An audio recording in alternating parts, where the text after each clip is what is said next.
Здравейте! Днес сме в кухнята на ресторант Сари. С нас е нашият шеф-готвач Васил Спасов и ще си поговорим за неговата кариера. Васко, какво те накара да станеш готвач? Всъщност не знам, винаги съм обичал да готвя и това е нещо, което искам да правя. По принцип не трябваше да стана готвач, нашите не бяха много доволни в началото, но станах. Напук на родителите. Напук на родителите. Когато премина през първоначалното обучение, на къде те отвя вятъра? Започнах във Варна, откъдето съм и родом, но рано се ориентирах и заминах за Париж. Реално това, което ме накара да замина за Париж е един епизод на Антони Бурдейн, който той каза, Париж продължава да е най-доброто място за обучение на млад готвач. Тръгнах.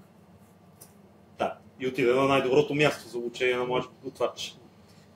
Къде работи след обучението си в Париж? Имах честа и удоволствието да работя за Ален Дюкас. Първо в бистрото му, при Никола Касар също и накрая в всеизвестния Плаза Ателие по Ален Дюкас, който вече не съществува, но ресторантът тогава беше наистина от най-добрите. Страхотно. Като каза такива големи имена в кулинарията, кои имена теб те инспирират за новите ти идеи в готвенето, в кухнята? Минал съм много етапи. Като бях по-млад, така да кажа, с крайно много инспирация имах от Ферран Андрия, Хестън Блументал и с повечето израстване на мене като човек най-вероятно. Исках нещата да стават все по-натурални и по-натурални. Така наречената молекулярна кухня, която също се казва техно-емоционална кухня. В началото много я харесвах, сега искам доста по-рустикално, да изпъква продукта и да е теларен. Това е най-важното за мен. А пък в крайна сметка това е готиното и тук, защото в Гърция не е на 2 часа. Това е телар. Да, освен това си докарваме ние рибата и си я подбираме в най-добро качество. Да, което е много важно.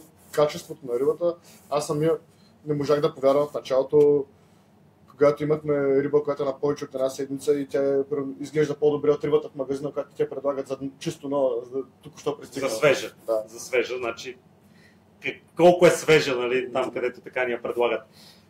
Какво те накара да се върнеш в България? Може би са две неща в интерес на истината. Естествено, винаги има една жена.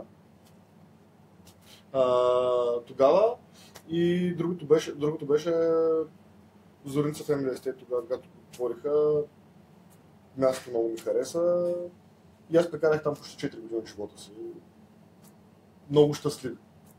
Просто добра концепция за място в България, каквато е и концепцията на Сари. Да, за първи път тогава видях истински работеща добра концепция и добре изпълнена. Това е другото много важно.